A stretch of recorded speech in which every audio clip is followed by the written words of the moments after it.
Hello বন্ধুরা, good morning. আমি সঙ্গীতা। আমার নতুন একটা ব্লগে তোমাদেরকে অনেক অনেক ওয়েলকাম আর ভালোবাসা। কেমন আছো তোমরা সবাই? আশা করছি ভালো আছো আর সুস্থ আছো। আমরাও না বেশ ভালো আছি। আর আজকের দিনটি হচ্ছে শনিবার। ঘড়িতে এখন বাজে সকালে ওই 6:30 নাগাদ। তোমাদেরকে সাথে নিয়ে আজকে ব্লগটা এখান থেকেই শুরু করছি। আই হোপ ব্লগটা তোমাদের একটু হলেও ভালো লাগবে। সকালটা যথারীতি অনেকটা আগেই শুরু করেছি। ওদিকে বাসি কাজকর্ম স্নান সমস্তটাই হয়ে গেছে। আর স্নানের সময় যে কটা জামা কাপড় ছিল সে কটা জামা কাপড় ধুয়ে দিয়েছি। আর আজকে থেকে আর পুজো দেওয়ার ব্যাপারটা আমার মধ্যে নেই, তাই জন্য পুজো দেওয়ার আজকে আর আমি পুজো দেবো না। এদিকে জামা কাপড় মেলে সোজা কিন্তু চলে যাব রান্নাঘরে। আর জানো তো, কালকে বিকালের দিকে মানে ওই দুপুরের দিকটায় আমাদের এদিকে প্রচণ্ড পরিমাণে ঝড় হয়েছে, সাথে বৃষ্টির পরিমাণটা কম হয়েছে কিন্তু ঝড়টা খুব বেশি হয়েছে। আর ঝড়ে না আমাদের এই বাথরুমের সামনে একটা ছোট্ট আম গাছ, যেটা কিনা নিজে থেকেই হয়েছিল, সেটা উপড়ে পড়ে গেছে। আর তার সাথে আমাদের বেশ কিছু ক্ষতি হয়েছে। যেমন আমাদের যে চেম্বারটা রয়েছে তার সাথে যে পাইপটা অ্যাটাচ ছিল, পাইপটা ভেঙে পড়ে গেছে ওই আমটার গোড়ার সাথে। তো সেইটা আজকে আবার ঠিক করতে হবে। আর হঠাৎ করে না এরকম যদি বিপদ আপদ সংসারের মধ্যে চলে আসে, খরচাটাও কিন্তু দ্বিগুণে বেড়ে যায়। তো আজকে অনেকগুলো টাকায় এই চেম্বারটা ঠিক করতে আমাদের খরচা হয়ে গেছে। আম গাছটা তো কেটে ফেলেই দেওয়া হয়েছে, সাথে করে কিন্তু ওইটা ঠিক করতেও অনেকটা খরচ চলে গেছে। তো যাই হোক, সেই সমস্ত কথা বাদ দাও। এদিকে কিন্তু সোজা যেমন বললাম রান্নাঘরে চলে এসেছি। এসে আগে জানলাটা খুলে দিয়েছিলাম।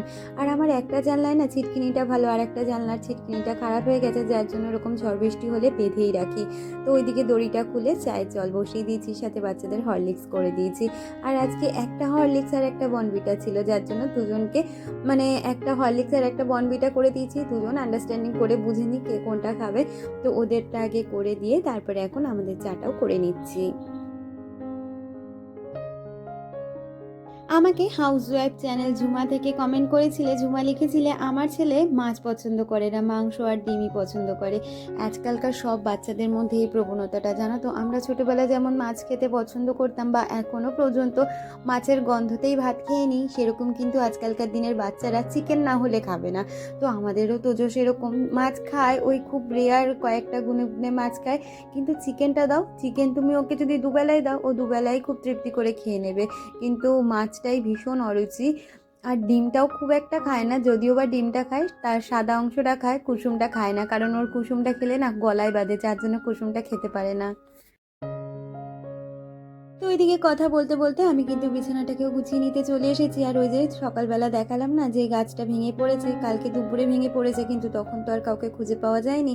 তাই আজকে সকালবেলা এসে একজনকে বলা হয়েছিল সে গাছটা কেটে নিয়ে যাবে। মানে গাছটা কাটতে পয়সা নেয় না, এখনকার দিনে তো গাছ কাটতেও পয়সা নেয়, তবে সে গাছটা কেটে ওই গাছটা শুকিয়ে গেলে বাড়িতে নিয়ে যাবে, কারণ তারা আবার কাঠের জালে রান্নাবান্না করে, সেই জন্য। তো ওইদিকে গাছটা কাটা হচ্ছিল, আর তার সাথে আমি কিন্তু এদিকে বিছানাটাকেও সুন্দরভাবে গুছিয়ে নিয়েছি। কালকের ওয়েদারটা বেশ ভালো দিয়েছিল।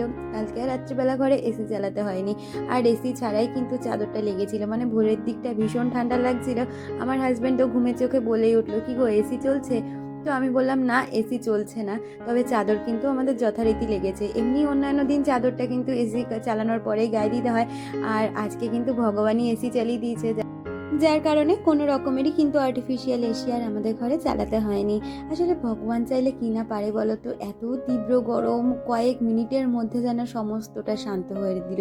তো এটা অনেক দিন ধরেই চেয়েছিলাম, একটু বৃষ্টি হোক, পরিবেশটা অন্তত শান্ত হোক। সকাল থেকেই আজকে পরিবেশটা ঠান্ডা রয়েছে, তবে জানি না বেলার দিকে কতটা কি হয়। এদিকে তো কাজগুলো করে নিতেই হবে আমাদের মেয়েদের। সংসারে যেমন পরিস্থিতি থাকুক না কেন বা ওয়েদারের যেমন মানে ওয়েদারই থাকুক না কেন, আমাদের তো কাজগুলো গুছিয়ে করতেই হবে। আর এটাই বলতে পারো আমাদের একটা প্রধান ডিউটি। দেখবে অফিসের কাজকর্ম যারা করে তাদেরও মানে সপ্তাহ শেষে বা মাসে কয়েকটা দিন ছুটি থাকে, কিন্তু আমাদের মেয়েদের কিন্তু সংসার থেকে ছুটি বলে কোনো দিনই থাকে না। আমাদের কিন্তু 24 ঘন্টাই এই সংসারের কাজ করে যেতেই হয়। তো যাই হোক, কথা বলতে বলতে ওইদিকে বিছানাটা গুছিয়ে নিয়েছি, আর তো ওদিকে বই খাতা নিয়ে বসে রয়েছে পড়তে বসে বলে। আজকে আবার তার ম্যামের বাড়িতে ওর আজকে এবার এসএসটি এক্সাম রয়েছে, তো সেটাই বললাম যে একটু ভালো করে স্পেলিংগুলো পড়। তো ওদিকে তোজোকে পড়তে দিয়ে এসে আমি কিন্তু এই ঘরের বিছানাটাকেও সুন্দরভাবে গুছিয়ে নিচ্ছি। এই ঘরের বিছানাতে তো সেরকম জামা কাপড় মানে জিনিস থাকে না, শুধু জামা কাপড়ই যা থাকে। আর আমরাও খুব একটা এই ঘরের বিছানাটা ব্যবহার করি না, যে কটা জামা কাপড় রাখতে ব্যবহৃত হয় সেটাই। কি বলতো, হাজব্যান্ড অফিস থেকে এসে জামা কাপড়গুলো আগে এই ঘরের খাটের ওপরে মেলে দেয়, যাতে ঘামের গন্ধটা কম হয়। আর আমি থাকলে তো আর সেটা হয় না, আমি থাকলে আবার ওগুলোকে গুছিয়ে গাছিয়ে রেখে দিই। তবে সব দিন কি আর সব কিছু চারিদিকে দেখা সম্ভব, তবুও যতটা পারি আমি গুছিয়ে গাছিয়ে রাখারই চেষ্টা করি। ওইদিকে সমস্ত জিনিসপত্রগুলো গুছিয়ে নিয়ে বিছানাটাকেও সুন্দরভাবে ঝেড়ে নিয়েছি। আর ওদিকে ঘরের কাজগুলো গুছিয়ে রেখে এখন সোজা চলে এসেছি রান্নাঘরে। আজকে তো শনিবার, তাই রান্নাবান্নারও মানে চাপটা একটু কম, তার মধ্যে তোজোর খেলা রয়েছে। আর তাছাড়া আজকেই আমি আবার হাজব্যান্ডকে বললাম যে তোমার আজকে আর বাজার হাট করতে হবে না, ঘরে যা আছে সেটাই রান্না করে নেব। কারণ কি জানো তো, আমাদের ওই দিকটা না অনেকগুলো টাকা খরচ হয়ে গেছে। আর আমাদের মতন মধ্যবিত্ত ঘরে যদি হিসাবের বাইরে থেকে খরচটা একটু বেশি হয়ে যায় না, সত্যি একটা চিন্তার কারণ এসে দাঁড়ায়। তো আজকে তো শনিবার, ঘরে যা যা আছে সেই সমস্ত দিয়ে রান্নাবান্নাটা সেরে নেব। কারণ কি বলতো, শনিবার দিন করে আমাদের সবার ক্ষেত্রেই, তোজোর ক্ষেত্রে বিশেষ করে একটু ডাল আর একটু ভাজাভুজি হলেই ও খেয়ে নেয়, সেরকমভাবে আজকে রান্নাটা করব। একটু ডাল রান্না করব, মুগ ডাল যেটা ভেজে একটু ওই আদা জিরে বাটা দিয়ে রান্না করব, তার সাথে একটু ডাল ভিজিয়ে রাখলাম, ডালের বড়া দিয়ে একটু তরকারি মতন করব। আর চিপস আছে, যেটা আমাদের ঘরে সব সময় থাকে, ইদানিং রেখে দিই, যে চিপসটা দিয়ে ডাল দিয়ে খাওয়া হয়ে যায় যে কোনো সময়। এরকমই আজকে রান্না বান্না রাখবো। আর তার সাথে টিফিনের জন্য আজকে কিন্তু করব চিড়ের পোলাও। তো সেই জন্য চিড়েগুলোকে একটা বাটিতে নিয়ে আগে ঢেলে নিয়েছি, আর তারপরে ভালো করে ধুয়ে নেব। ধুয়ে নিয়ে ওটা একটু করে কিন্তু জল ছড়িয়ে নেব, তারপরেই চিড়ের পোলাওটা রান্না করবো। ওইদিকে ডালটাও বসিয়ে দিয়েছি, সাথে ভাতটাও হয়ে যেতে যেতে এদিকে চিড়ের পোলাওয়ের জন্য যেই সমস্ত সবজিগুলো লাগবে সেগুলোকেও কেটে নেব। আমাকে বিউটি মেকওভার লাইফস্টাইল থেকে দিদিভাই কমেন্ট করেছে, তোমার নামটা আমি ঠিক জানি না, তাই তোমার নামটা বলতে পারলাম না। তুমি লিখেছো, একদমই ঠিক কথা বলেছো, মেয়েদের নিজেদের পরিচিতি গঠন করার খুব দরকার আছে। আর গরমকালে আমারও না পেটটা একটু নরম হয়ে যায় জানো। খুব ভালো লাগলো আজকের ভিডিওটা, থ্যাংক ইউ সো মাচ। এইভাবে পাশে থেকো। গরমকালে তোমার বলে না, প্রতিটা মানুষেরই খাওয়া দাওয়ার যদি একটু উল্টোপাল্টা হয়ে যায় না, সবারই পেটটা মানে নরম হয়ে পেটটা খারাপ করার সম্ভাবনা থাকে। তাই আমি তো চেষ্টা করি সারা গরমে একটু হালকা পাতলা খাবারের ওপরেই সবাইকে রাখার। তার মধ্যেও কিন্তু দেখবে আমরা যারা মানে বাইরে যাতায়াত করি, তাদের কিন্তু রোদের তাপেও অনেক সময় পেট গরম হয়, অথবা কখনো জল খাওয়া দাওয়া কম হলে পেটের সমস্যা হতেই পারে। তো যাই হোক, আর তুমি আমার কথাটার সাথে একমত হয়েছে যে সত্যি গো, আজকালকার দিনে দাঁড়িয়ে একটা মেয়ের পরিচিতি গঠন করা সত্যিই প্রয়োজন আছে। দেখো, টাকা পয়সা কিন্তু চাইলে মুচি ম্যাথরও জোগাড় করতে পারে। এই যে আজকে আমাদের বাড়ি যে কাজটা হলো, ম্যাথররা 4,000 টাকা নিয়ে চলে গেল ওইটুখানি কাজ করতে। তো সেখানে গিয়ে দাঁড়িয়ে আজকালকার দিনে কিন্তু মুচি ম্যাথররাও টাকা জোগাড় করতে পারে, টাকা অর্জন করতে পারে, কিন্তু সম্মানটা কিন্তু সবাই পায় না, বা সবার কিন্তু পরিচিতি সমান হয় না। তাই জন্য আমি মনে করি অন্তত আমাদের মতন গৃহিণীরা যারা সারাদিন সংসারের জন্যই এত পরিশ্রম করে, তাদের অন্তত একটুখানি পরিচিতির প্রয়োজন আছেই। তো সেই কারণেই কিন্তু নিজের ভালো লাগার কাজগুলোকে সবসময় করে নেওয়ার চেষ্টা করি। আগে নিজে একটা ছোট্ট কুটির শিল্প ছিল যেটা করতাম, আর সেটা সময়ের সাথে সাথে পরিবর্তন হওয়ার ফলে সেটা বন্ধ করে দিয়ে এখন ইউটিউবে তো কাজ করছি। আর তোমাদের ভালোবাসা অবশ্যই পাচ্ছি, যেখানে আমি সত্যি নিজের একটা পরিচিতি পাচ্ছি, নিজের একটা মানে অনেক বন্ধু পাচ্ছি যারা আমাকে প্রতিদিন সুন্দর সুন্দর কমেন্ট করো। তো এই হয়েছে ব্যাপার। তো যাই হোক, কথা বলতে বলতে ওদিকে তো আমার ভাতটা রান্না হয়ে গেছে, আর ভাত রান্না করার পরে এদিকে ডালটা সম্বাদ দিয়ে নিচ্ছি, কারণ ডালটা অনেকটা আগেই আমি সিদ্ধ করে নিয়েছি। আর তোমরা তো জানো আমি প্রেশার কুকারটা সবসময় ডাল সিদ্ধ করা বা অন্যান্য সিদ্ধর ক্ষেত্রে ব্যবহার করি, এতে সময়টাও অনেক কম লাগে আর গ্যাস খরচাটাও কম হয়। আর আজকে বললাম না আদা জিরে বাটা দিয়ে ডালটা রান্না করবো, তবে আদা জিরে বাটবো মানে মিক্সি আর ব্যবহার করিনি, আদাটা গ্রেটারে কুড়ে নিয়েছি। আর তার মধ্যে মানে গরম তেলের মধ্যে একটু গরম মশলা, গোটা জিরে ফোড়ন দিয়ে তার মধ্যে আদা কুচি আর দিয়েছিলাম একটু জিরের গুঁড়ো, লঙ্কার গুঁড়ো, নুন, হলুদ দিয়ে মশলাটাকে ভালো করে কষিয়ে নিয়ে একটা টমেটো দিয়ে কষিয়ে নিয়ে তারপরে ডালটা সম্বাদ দিয়ে নিয়েছি। আর এদিকে চিড়ের পোলাও করবো বলে আগে কড়াইয়ের মধ্যে তেল দিয়ে তারপরে কিন্তু বাদামগুলোকে ভেজে নিচ্ছি। আর তারপরে বাদামগুলো তুলে নিয়ে ওই কড়াইয়ের মধ্যেই দিয়ে দিয়েছি একটু কালো সর্ষে, আর তার সাথে দিয়েছিলাম কারি পাতা। কারি পাতাটা না আমাদের বাড়িতে গাছ নেই, পাশের বাড়ির একটা বাড়ি থেকেই নিয়ে আসি, সেখান থেকে এনে ব্যবহার করি যখন আমি এরকম চিড়ের পোলাও বা কোনো সাউথ ইন্ডিয়ান খাবার খেতে ইচ্ছা করলো তখন। আর এই কারি পাতার ফ্লেভারটা আমার না ভীষণ ভালো লাগে।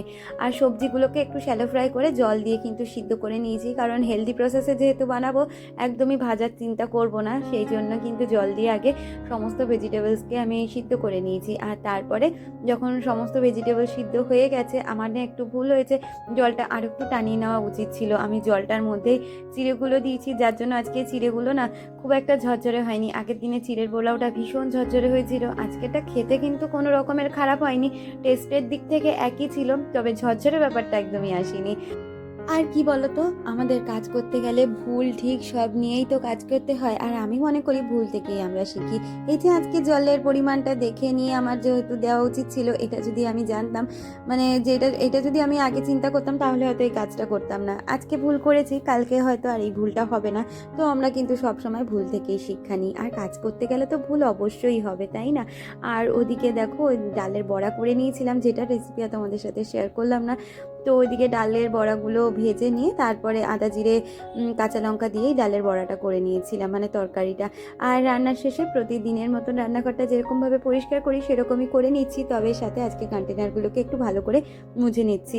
এখনও যেহেতু বেশ কয়েকটা দিন বাকি আছে মাসকাবারি মালটা আসতে, আর মাসকাবারি জিনিসপত্র এলে তোমরা তো জানোই আমি কিচেন ক্লিনিংয়ের সাথে সাথে কন্টেনার ক্লিনিং করে তারপরে মাসকাবারি মালের যে রিফিলিংটা হয় সেটা করি, তবে সেটা আর কদিন বাদে করব বলে এমনিই আমি প্রতিদিন যেরকমভাবে কন্টেনারগুলো মুছে নিই সেরকমভাবেই মুছে নিচ্ছি। কারণ কি বলো তো, এগুলো তো কম বেশি দেখো তাড়াহুড়োর সময় জলের হাতে আমাদের ধরতেই হয়, তো জলের একটা দাগ পড়ে যায়, বা ওইদিকে যখন সোমবার দিই একটু হলেও তেল কিন্তু ছেটে, তবুও আমার কন্টেনারে কোনো দিনও কেউ আমাকে এসে নোংরা দেখাতেই পারবে না। তো কারণ আমি এইরকমভাবেই কিন্তু জিনিসগুলোকে ব্যবহার করি। এই জিনিসগুলো তো আমার ভীষণ শখের, তাই শখের জিনিসগুলোকে কিন্তু যত্ন করে রাখার দায়িত্বটাও আমার, আর এগুলোকে কিন্তু যত্ন করে ব্যবহার করার দায়িত্বটাও আমার।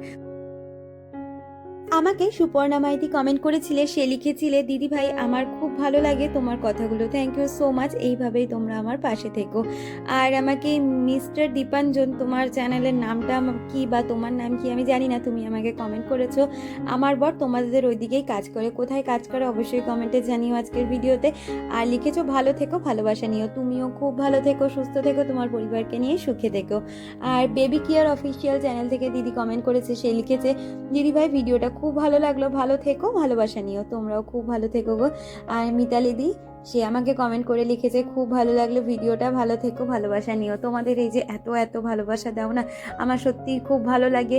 দেখো পরিস্থিতি তো মানুষের খারাপ ভালো সব সময় থাকে, কিন্তু তোমাদের কমেন্টগুলো পড়লে তোমাদের সাথে আমি দুটো কথা বলতে পারি, পজিটিভ থাকি। কারণ কেউ তো আছে যারা আমাকে এত ভালোবাসে, আমাকে আমার ভালো চায়, তো এইগুলো ভাবলেই না আমার সত্যি খুব ভালো লাগে, জানো তো।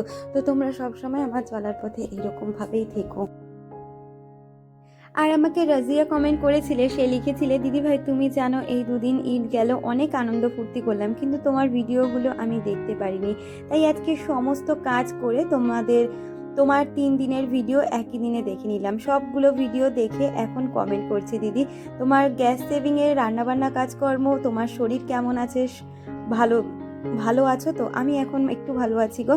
মাছের মাথা দিয়ে চাল কুমড়ো আমার খুব ভালো লাগে, পুরো ভিডিওটা আমার কাছে বেশ ভালো লাগলো, ভালো থেকো। থ্যাংক ইউ সো মাচ, তোমাদের এত ব্যস্ততার মধ্যেও যে তুমি আমার পরপর ভিডিওগুলো একসাথে দেখে নিয়েছো, ভীষণ ভালো লাগলো। তোমরা কেমন আনন্দ করলে, তোমাদের পরবটা কেমন গেল অবশ্যই কিন্তু কমেন্টে জানিও।